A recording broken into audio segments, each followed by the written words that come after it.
What's good, YouTube? American RX at it again. Shout out to Brother Ahua.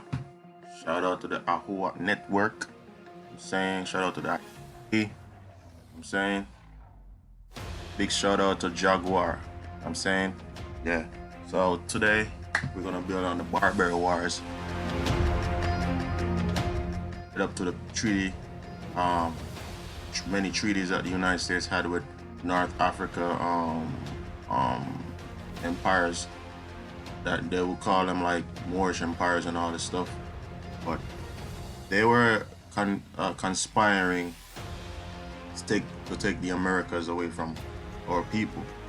So this is just a little bit of insight on what was going on the seas. I'm saying, and how when you put the pieces together, it was virtually impossible for a so-called Atlantic slave trade to run smooth, and for them to carry millions of slaves over here. Because within all of that, they had these wars going on in the seas. You know what I'm saying? So just gonna do a little build on this topic for a bit. Alright, let's get to it. Barbary Wars. Alright. Barbary Wars were a series of conflicts culminating in two main wars fought between the United States, Sweden, and Barbary states, Ottoman Empire, including Tunis, Algiers, and Tripoli of North Africa. Right?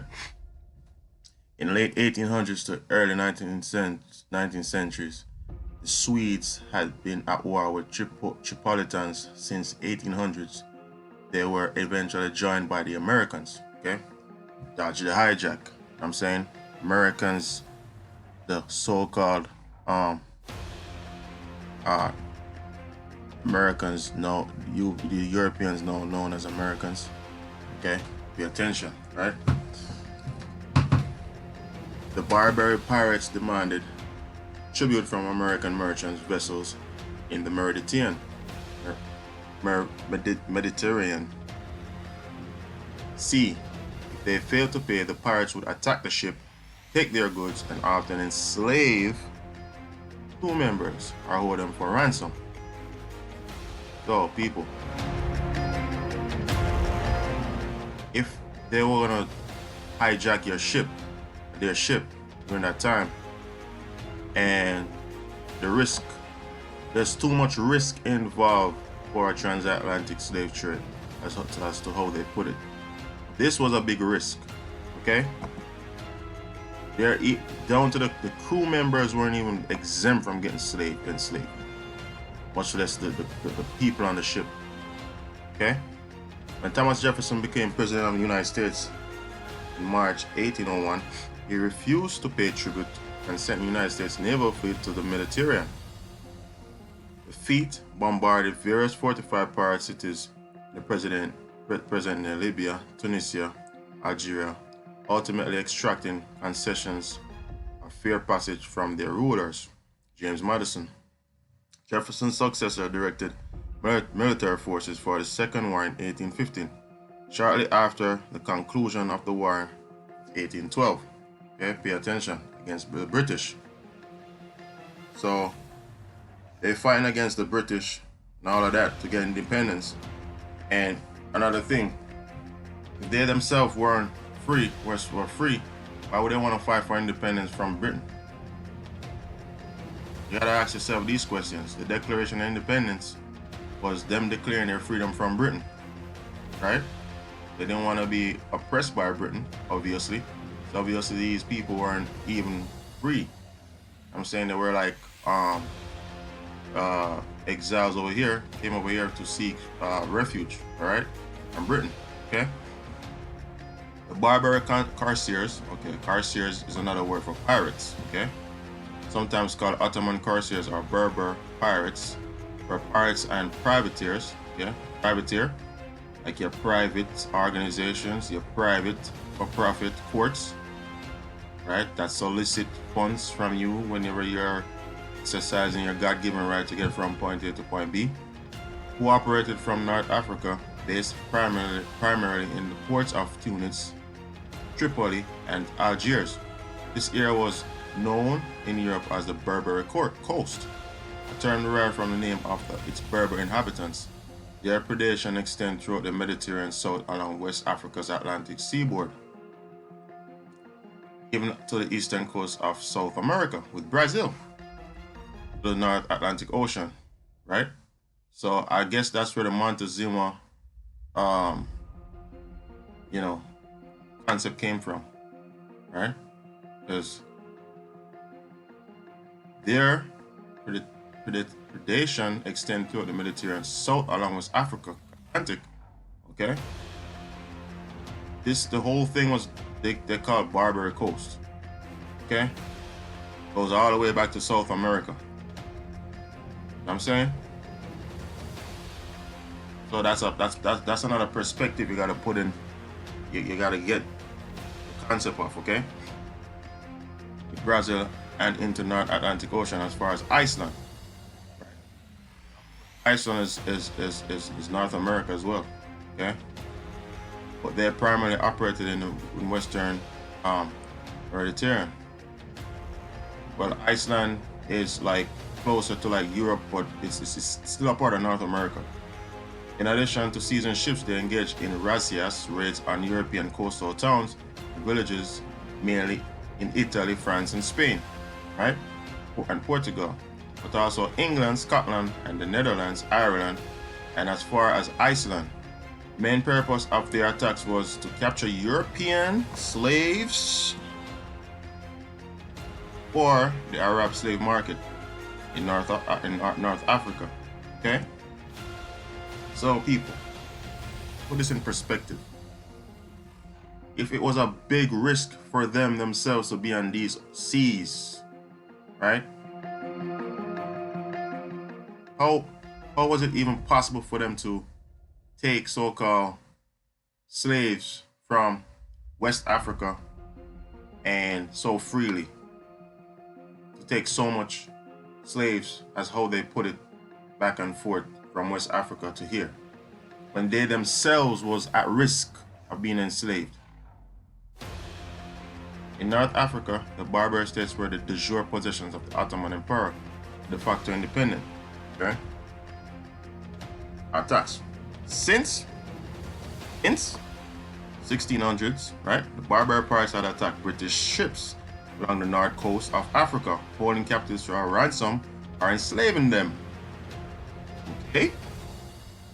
Remember, Europe is supposedly north of Africa, okay? What they call North Africa. So that, yes, they had to went to those channels to so-called get to the African coast. Right? They weren't sailing from here and going back to pick up Africans to come over here. They were sailing from there with the Africans to come over here. That's how they put it, right? So how is it possible that they themselves are at risk to be captives? Where are they gonna get the time to even, and they're at war on the seas, where are they gonna get the time to take Africans over here if they themselves is at risk? Think, people, think. Ransoms were generally raised by families and local church groups. The British became familiar with captivity narratives written by Barbary pirates, prisoners, and slaves. Okay? They themselves were slaves, the Brits, from these wars. So they, in reality, a lot of them didn't even make it to America during that time. During the American Revolutionary War, the pirates attacked American ships. Pay attention.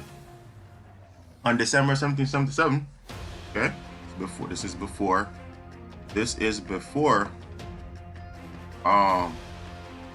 United States was created, right?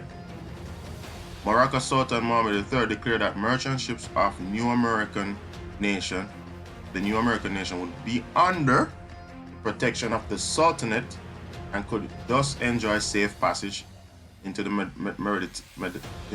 Mediterranean and along the coast. The Moroccan Treaty of Peace and Friendship. The Moroccan Treaty of Peace and Friendship stands as America's oldest unbroken treaty with, with a foreign power. But they are all foreigners. That's what they're talking about, foreign power. United States is foreign to America.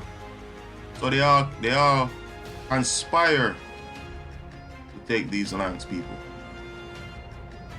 In 1787, Morocco became one of the first nations to recognize the United States of America. Okay? As I'm telling you, the United States is of America. It is not America, meaning it's subjected to the land of America, because America is the pinnacle. Okay? America, United States is a subject of America. So if we say we are Americans, the United States is subjected to us. Okay? Morocco became the first nation to recognize the United States of America. So the Moors, so-called Moors that you hear talking about, oh, this, that, there you go. They're the ones who acknowledge that the colonizers were a nation, but that was on the sea. This is why everything they do is about the sea, maritime, current sea. Okay?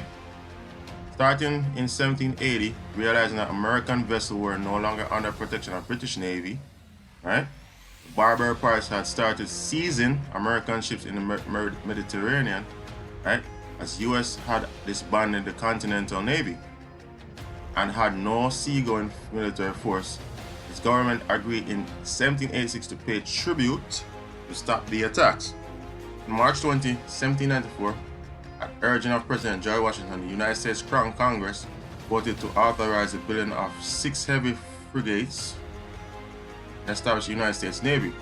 In order to stop these attacks and demands for more and more money, the United States had signed treaties with all the Barbary states after its independence was recognized between 1786 and 1794 to pay tribute in exchange for leaving American merchantmen alone.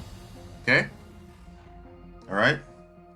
By 1797, the United States had paid out 1.25 million, or a fifth of the government's annual budget, then in tribute. These demands for tribute had imposed a heavy financial drain, and by 1799 the US was in arrears of 140, right, thousand to Algiers and some 150,000 to Tripoli. And mind you, this was in gold and silver, people. Don't get it, don't let it, don't let the figures fool you. It's supposed to be in gold and silver, right? They were dealing with gold and silver, right? Many Americans resented these payments, arguing that the money would be better spent on a navy that would protect American ships from attack of Barbary pirates. So the question is, when you're paying your taxes, who are you really paying your taxes to? You're paying your taxes to for the safe passage of American ships?